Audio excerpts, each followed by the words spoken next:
Most American soldiers in World War II were not killed by superior enemies. They were killed by decisions made far from the battlefield. This video will not repeat what you already know about famous generals or heroic victories. It will show you something rarely discussed: how a small number of leadership failures quietly caused disasters that textbooks barely explain. In battles where the enemy was weaker, confused, or outnumbered, American units were still destroyed. Not because they lacked courage, but because someone at the top misunderstood the war they were fighting. These were not random mistakes. They followed hidden patterns. Patterns so dangerous that once the U.S. Army finally recognized them, it was forced to change how it trained, commanded, and fought. If you watch this story to the end, you will understand why some defeats mattered more than victories, and how lessons learned from these failures quietly altered the course of the war itself. This is not about blaming history. It is about uncovering the decisions that almost changed its outcome. You want to understand why some defeats mattered more than victories, and how leadership mistakes quietly reshaped the course of World War II. Watch this story to the end. World War II is often taught as a story of overwhelming industrial power and rapid learning. The United States entered the war inexperienced, made early mistakes, adapted quickly, and ultimately prevailed. That narrative is not wrong, but it is incomplete. What is rarely examined is how close some American failures came to becoming irreversible disasters.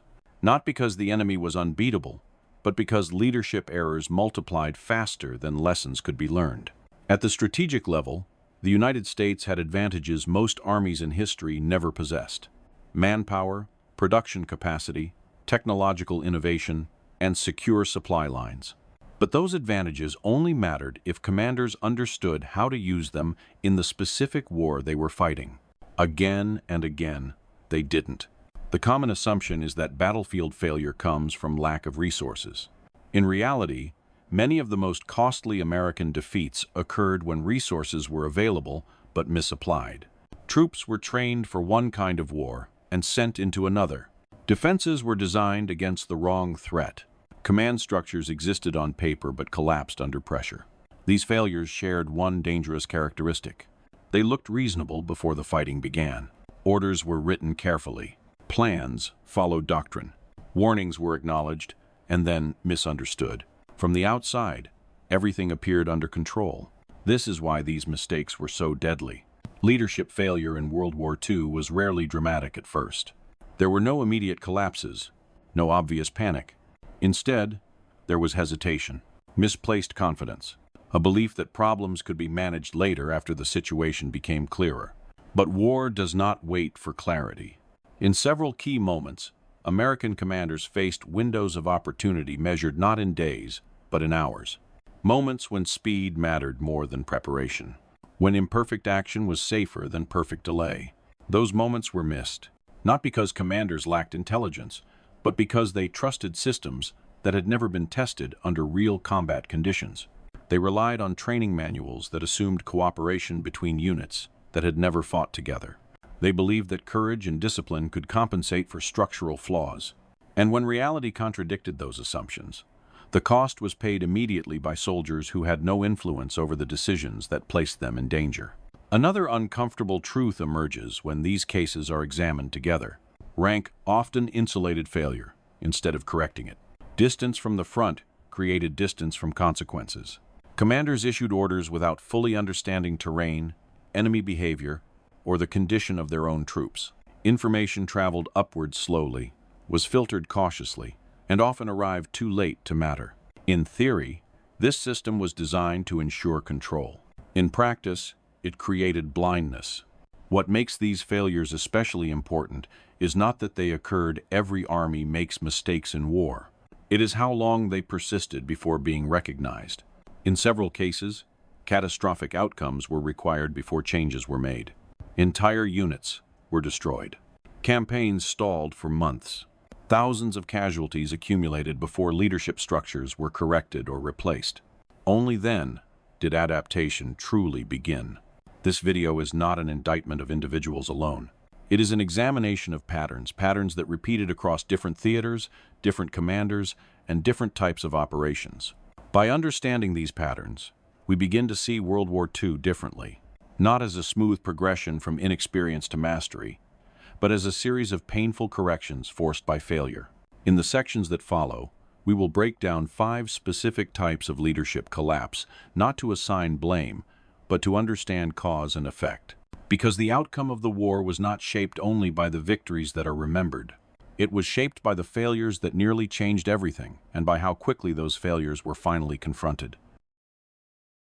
Late 1941, the United States possessed something few nations had at the time: early warning radar, modern fighter aircraft, anti-aircraft artillery, and tens of thousands of trained troops concentrated around a single strategic objective. By any technical measure, it was one of the most heavily defended military regions in the world. And yet, in less than 2 hours, it was shattered. The destruction did not begin with bombs. It began months earlier, with a question every commander must answer correctly. What kind of war am I preparing for? In Hawaii, the answer was wrong. American planners understood that conflict with Japan was possible. Warnings had been issued. Intelligence traffic pointed toward imminent danger. Defensive resources were available and operational. But preparation is not just about having tools. It is about anticipating the form the threat will take. In this case, leadership became fixated on the least dangerous scenario. Instead of preparing primarily for an external attack, command attention focused inward on the fear of sabotage, espionage, and internal disruption. The concern was not enemy aircraft approaching from across the ocean, but subversion from within the islands themselves. This assumption shaped everything. Aircraft were clustered tightly together so guards could watch them more easily. Ammunition was kept locked away to prevent theft. Radar stations were operated intermittently, treated as training tools rather than early warning systems. Anti-aircraft batteries remained inactive. Each individual decision appeared logical. Together, they formed a defensive posture optimized for a threat that never came. This is one of the most dangerous forms of leadership failure. Not neglect, but misalignment. The system functioned exactly as designed against the wrong enemy. When signals arrived from higher command, warning that hostile action was possible at any moment, they were interpreted through this same lens. The assumption did not change. Only the urgency increased. As a result, the defensive posture shifted into a state prepared to counter internal disruption, not an external assault. On paper, the command believed it had acted responsibly. In reality, it had exposed every critical asset. When radar operators detected a large formation of incoming aircraft early that morning, the information passed through a chain of assumptions already hardened by weeks of misplaced focus. The sighting did not trigger alarm. It triggered dismissal. The war that arrived was not the war leadership had prepared for. What followed was not a tactical failure in combat. It was an administrative failure in imagination. Aircraft were destroyed before they could take off. Personnel were caught unarmed. Communication collapsed under the speed and scale of the attack. The defenders did not lack courage. They lacked readiness for the correct threat. This pattern, defending against the wrong danger, appears repeatedly throughout the early American war effort. It reveals a deeper problem than simple oversight. Human institutions are designed to resist surprise. They rely on precedent, probability, and routine. But war punishes predictability. In this case, leadership allowed fear of embarrassment and internal disorder to outweigh the risk of catastrophic external attack. Sabotage was easier to imagine than an audacious strike across thousands of miles of ocean. The result was not just physical destruction, it was strategic shock. The attack forced an immediate reckoning not only with an enemy, but with the assumptions guiding American command culture. Investigations would later identify failures of judgment, interpretation, and preparedness. But the real lesson was broader and more uncomfortable. The disaster was not caused by lack of warning. It was caused by selective attention. Leadership heard what it expected to hear and prepared for what it already feared. This is why the event remains so instructive. It demonstrates that modern war is not won by reacting faster after contact. It is won by anticipating the form of contact correctly. When leaders defend the wrong threat, they create a false sense of security that is far more dangerous than acknowledged vulnerability. The consequences of this failure were immediate and undeniable. Careers ended. Reputations collapsed. Procedures were rewritten. Cost had already been paid. Thousands of casualties occurred before any corrective action was possible. And while reforms followed, they came only after irreversible damage had been done. This case illustrates the first pattern of leadership collapse, preparing thoroughly and still preparing for the wrong war. In the next section, we will examine a very different failure, one that occurred not because leaders misjudged the threat, but because they hesitated when opportunity demanded speed. A moment when victory required action, not caution and delay, proved just as deadly as ignorance. All leadership failures come from misunderstanding the enemy. Some come from understanding the situation perfectly and still refusing to act. In war, hesitation is rarely neutral. It reshapes the battlefield in favor of whoever moves first. There are moments when caution preserves lives, and moments when it silently guarantees their loss. One such moment unfolded on a quiet stretch of coastline, where the absence of resistance created an illusion more dangerous than enemy fire. The landing was successful beyond expectation. Troops came ashore with minimal opposition. Supply lines remained intact. Enemy forces were scattered, disorganized, and unprepared. By every conventional measure, this was the moment commanders trained for, the rare instant when surprise, momentum, and opportunity align. And yet, nothing happened. Hours passed, then days. While soldiers waited, the battlefield changed. This was not a failure of intelligence. Reports were clear. Roads inland were lightly defended. Key positions were within reach. Enemy reinforcements had not yet arrived. The problem was not uncertainty. It was fear of risk. Commanders worried about moving too far, too fast, about exposing flanks, about advancing without absolute assurance of success. On paper, these concerns were reasonable. In reality, they ignored the central rule of operational warfare. Time is terrain. Every hour of delay allowed the enemy to recover. Every pause surrendered initiative. While defenses were strengthened at the shoreline, the opposing force did what disciplined armies do best under pressure. They adapted. Reinforcements were rushed in. Defensive lines hardened. Artillery was positioned. Command structures stabilized. What had been an open path became a fortified barrier. The opportunity did not disappear suddenly. It closed slowly and visibly. This is what makes the failure so instructive. No single disastrous order sealed the outcome. No reckless gamble led to collapse. Instead, the campaign died by accumulation of restraint.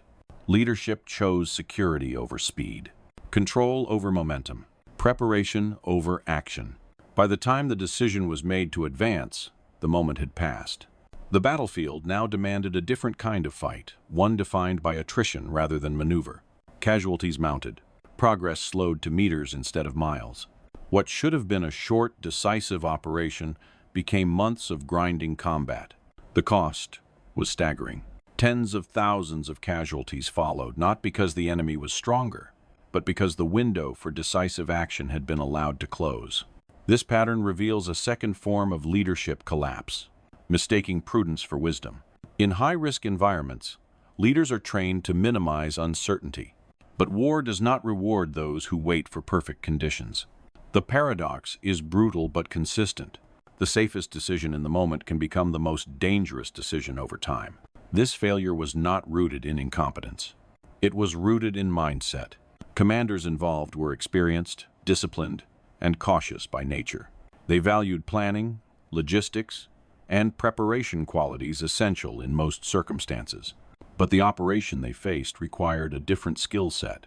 It required acceptance of calculated risk, trust in subordinate initiative, a willingness to act with incomplete information.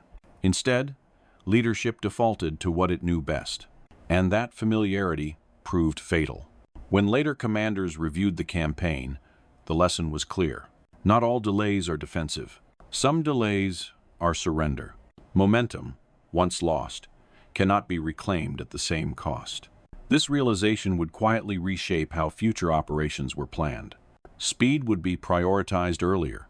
Aggressive exploitation of success would become doctrine rather than exception. But those lessons were paid for in blood. Soldiers who landed during those first critical hours did everything asked of them. They held their positions. They waited for orders that never came. Their restraint did not save them. It trapped them. This case stands as a reminder that leadership failure is not always visible in the moment. Sometimes it looks like discipline. Sometimes it looks like caution. Sometimes it looks like doing nothing while the enemy does everything. Next section, we will examine a far more abstract failure, one that did not unfold on a beach or a battlefield, but in classrooms, training manuals, and doctrine. A failure that shaped how an entire army learned to fight, and quietly increased the cost of every battle that followed. Leadership failures unfold in minutes. Others take years, and their consequences are far harder to trace. This was one of them. Long before American soldiers faced German tanks in Europe or fortified positions in Normandy, decisions had already been made that would shape how they fought, how they advanced, and how many would survive. Those decisions were not made on the battlefield. They were made in training camps, doctrine manuals, and planning rooms far from enemy fire. At the center of this failure was a dangerous assumption that speed and aggression could substitute for coordination and firepower. The idea sounded appealing. American industry could produce large numbers of vehicles and weapons quickly. Manpower was abundant. If units moved fast enough, the theory went, they could overwhelm enemy defenses before resistance fully formed. This belief shaped how infantry were trained, how armor was designed, how combined arms coordination was deprioritized. In exercises, it worked. In real combat, it failed. The problem was not that American soldiers lacked courage. It was that they were prepared for a version of war that did not exist. Enemy forces did not collapse under rapid assault. They absorbed it and responded with concentrated fire. American infantry advanced without sufficient artillery preparation. Tank units faced opponents with heavier armor and longer-range guns. Coordination between air, armor, and infantry was treated as optional rather than essential. These choices were not accidental. They were systemic. Training doctrine emphasized initiative and movement over synchronization. The assumption was that American adaptability would compensate for technical disadvantages. It didn't. The battlefield exposed the gap immediately. Units trained to move quickly found themselves pinned down by defenses they were not equipped to neutralize. Light armor was outmatched by heavier enemy tanks. Infantry assaults stalled under machine gun and artillery fire. That doctrine had taught them to confront directly. Casualties rose accordingly. What made this failure especially costly was its scale. This was not one commander misreading a situation. It was an entire army trained under a flawed philosophy. Dozens of divisions entered combat, carrying the same assumptions and paying the same price. As losses mounted, adjustments were proposed. More artillery coordination, heavier armor, greater emphasis on combined arms tactics. But institutional change moved slowly, especially during wartime. Training pipelines could not be rewritten overnight. Equipment production schedules could not be reversed instantly. Doctrine already ingrained into thousands of officers could not be erased with a memo. The result was a lag, a deadly one. Battles were fought under outdated assumptions while corrections were still being debated. This is one of the most dangerous forms of leadership failure.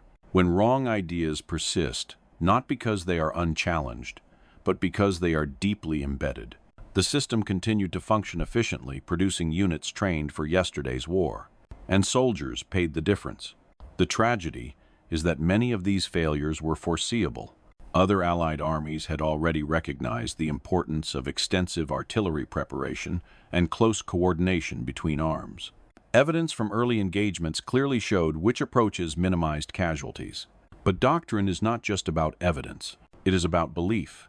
Leadership trusted its framework because it had worked in theory and in controlled conditions. When reality contradicted it, the instinct was not immediate revision but justification. Losses were explained as temporary. Setbacks were framed as learning experiences. The underlying philosophy remained intact far longer than it should have. Only after repeated, undeniable failures did change accelerate. Combined arms coordination became standard practice. Heavier armor entered widespread service. Infantry tactics evolved to emphasize preparation over momentum, and casualty rates declined. But the price of that evolution had already been paid. Thousands of soldiers had fought under assumptions that made their battles harder than they needed to be. This failure highlights a third pattern of leadership collapse, teaching the army how to fight incorrectly.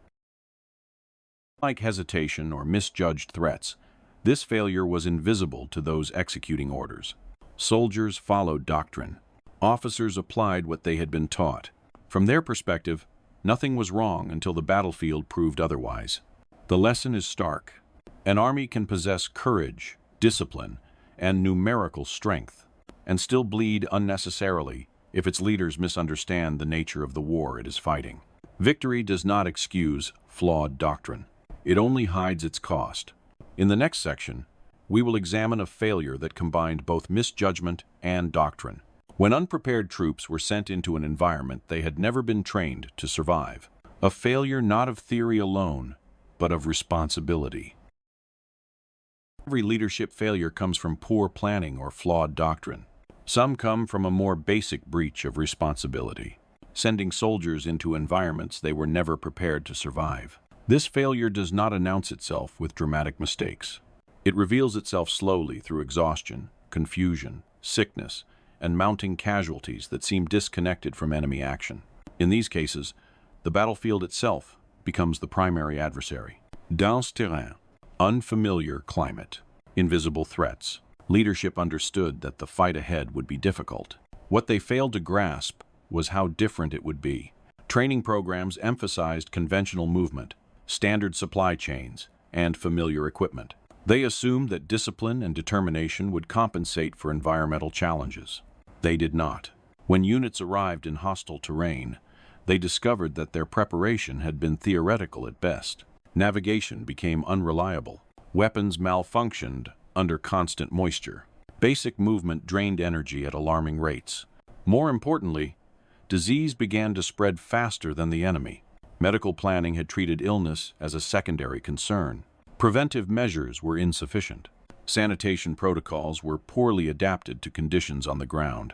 Within weeks, units found themselves combat ineffective without ever engaging the enemy decisively. This is not simply a logistical oversight. It is a leadership failure of prioritization. Commanders focused on the visible enemy and underestimated the invisible one. They prepared soldiers to fight opponents they could see, while neglecting the environment that would quietly destroy combat effectiveness. Equipment choices compounded the problem. Uniforms designed for temperate climates trapped heat and moisture. Footwear deteriorated rapidly in conditions it was never designed to endure. Supply systems assumed access routes that did not exist. These issues were not unforeseeable. Reports from Allied forces, reconnaissance, and early engagements clearly indicated the unique demands of the environment. Adaptations were possible. But adaptation requires time and leadership willing to slow down preparation in order to get it right. Instead, pressure to deploy quickly overrode caution. Units were committed before they were ready. Once engaged, there was no easy way to correct course. Tactical decisions made under these conditions became increasingly desperate. Frontal assaults were attempted against fortified positions without adequate support. Firepower was insufficient to neutralize defenses constructed from local materials resistant to standard weapons. Repeated attacks achieved minimal gains at enormous cost. When these assaults failed, they were repeated not because they were effective, but because alternatives had not been developed. This reveals another layer of leadership collapse. The inability to recognize that doctrine designed for one theater cannot simply be transplanted into another. Instead of adapting tactics to conditions, leaders attempted to force conditions to conform to doctrine. The result was predictable. Casualties rose sharply. Morale eroded. Units lost cohesion as exhaustion and illness spread. When outside observers finally intervened, the contrast was immediate. Tactics changed. Coordination improved. Support systems were adjusted to match the environment rather than ignore it. Progress followed, but only after months of avoidable losses. This sequence exposes a critical truth about command responsibility. Leadership is not just about issuing orders. It is about ensuring that those orders can realistically be executed by the people expected to carry them out. Sending unprepared troops into extreme conditions does not test their courage. It wastes it. The soldiers involved did not fail. They endured circumstances they had never been trained to handle, using equipment that worked against them under assumptions that did not apply. The cost of this failure cannot be measured solely in casualties. It includes long-term physical damage, psychological strain, and the erosion of trust between soldiers and those who commanded them. Trust, once broken, is difficult to restore. This pattern of failure underscores a fourth form of leadership collapse, confusing urgency with readiness. Leaders felt pressure to act quickly. They feared losing momentum or appearing hesitant. But speed without preparation does not accelerate success. It accelerates loss. The lesson is uncomfortable because it challenges a core belief of wartime leadership. That determination can overcome preparation gaps. It cannot. Only when leadership acknowledged this reality did operations begin to stabilize. Training programs were revised. Equipment was adapted. Medical planning was elevated to the same priority as combat operations. But as with previous failures, these corrections came too late for many. By the time lessons were applied, thousands had already paid the price. In the next and final case, we will examine the most corrosive leadership failure of all. Not misjudgment, hesitation, flawed doctrine, or lack of preparation, but something deeper. A breakdown of presence. A command structure so distant from the battlefield that it lost contact with reality itself.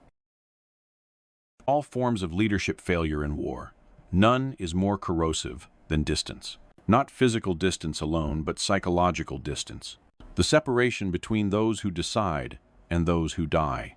In this failure, planning exists. Orders are issued.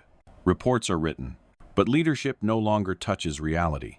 In moments of crisis, command is supposed to compress distance, to shorten the gap between information, decision, and action. Instead, this failure stretches that gap until it breaks. The battlefield becomes something abstract.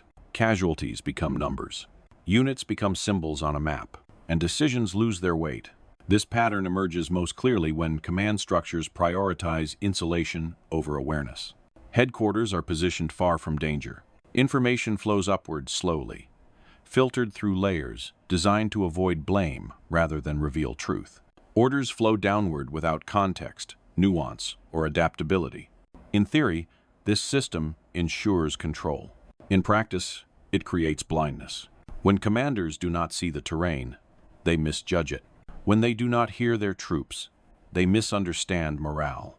When they do not feel urgency, they delay action. This failure is not accidental. It is often justified as professionalism. Distance is framed as objectivity, detachment as clarity, centralization as efficiency. But war punishes detachment. As enemy forces exploit weaknesses, the response from distant command grows increasingly disconnected. Orders become contradictory. Coordination breaks down. Subordinate commanders receive instructions that conflict with local realities. Worse still, initiative is stifled. When authority bypasses established chains of command, confusion spreads. Responsibility becomes unclear. Decisions are second-guessed or ignored. The result is paralysis at the worst possible moment.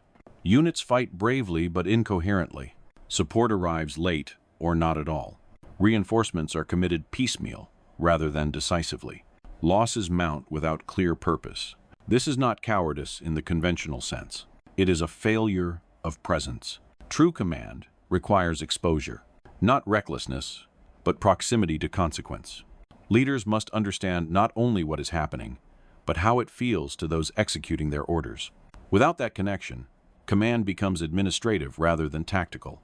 In the cases examined here, leadership failure reached its final form. Communication collapsed. Allied coordination fractured. Opportunities vanished while decisions stalled inside fortified headquarters. When higher command finally intervened, the contrast was immediate. Leadership moved closer to the front. Chains of command were restored. Orders became simpler, clearer, and grounded in reality. Discipline improved. Morale recovered. Combat effectiveness returned. The change was not subtle. The same soldiers, with the same equipment, began to fight differently, not because they had changed, but because leadership had.